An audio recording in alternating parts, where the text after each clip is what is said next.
Hello বন্ধুরা, মৌসুমিস ভ্লগে আপনাদের স্বাগত জানাই। আজ করব আমি মটরের ডালের বড়ার তরকারি। তার জন্য আমি কিছু পরিমাণ মটরের ডাল আগে থাকতে ভিজিয়ে রেখেছিলাম। এখন এগুলোকে আমি জল ঝরিয়ে রেখে দিয়েছি। আর সাথে নিয়েছি কিছু আলুর টুকরো, কাঁচা লঙ্কা কুচি, আদা, টমেটো। এবার আমি মটরের ডালটাকে মিক্সারের সাহায্যে পেস্ট করে নিলাম। আর সাথে দুটো লঙ্কা দিয়ে পেস্ট করলাম।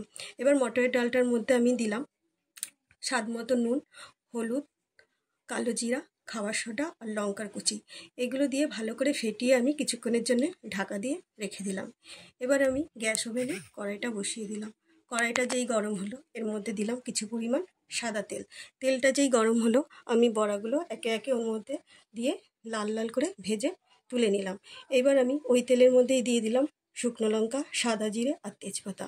এটা একটু নাড়াচাড়া করে ওর মধ্যে দিয়ে দিলাম আমি কেটে রাখা আলুগুলো। ওর মধ্যে দিয়ে একটু নাড়াচাড়া করে ওর মধ্যে দিয়ে দিলাম স্বাদ মতো নুন আর 1.5 চামচ হলুদের গুঁড়ো দিয়ে একটু নাড়াচাড়া করে ঢাকা দিয়ে রেখে দিলাম। তারপর আলগা করে আলুগুলো যেই দেখলাম একটু ভাজা ভাজা হয়েছে ওর মধ্যে দিয়ে দিলাম আদার পেস্ট, জিরের গুঁড়ো আর লঙ্কার গুঁড়ো দিয়ে নাড়াচাড়া করে ওর মধ্যে টমেটো পেস্টটাও দিয়ে নাড়াচাড়া করে ঢাকা দিয়ে রেখে দিলাম। কিছুক্ষণ পর আলগা করে যেই দেখলাম ঝোলটা যেই ফুটছে কয়েক পিস আলু নিয়ে গলিয়ে ওর মধ্যে ভালো করে মিশিয়ে দিলাম। তারপর বড়াগুলো সব ওর মধ্যে দিয়ে নাড়াচাড়া করে দিয়ে দিলাম ভাজা মশলা, একটু গরম মশলা, স্বাদ মতো চিনি আর দিলাম কিছু পরিমাণ ঘি।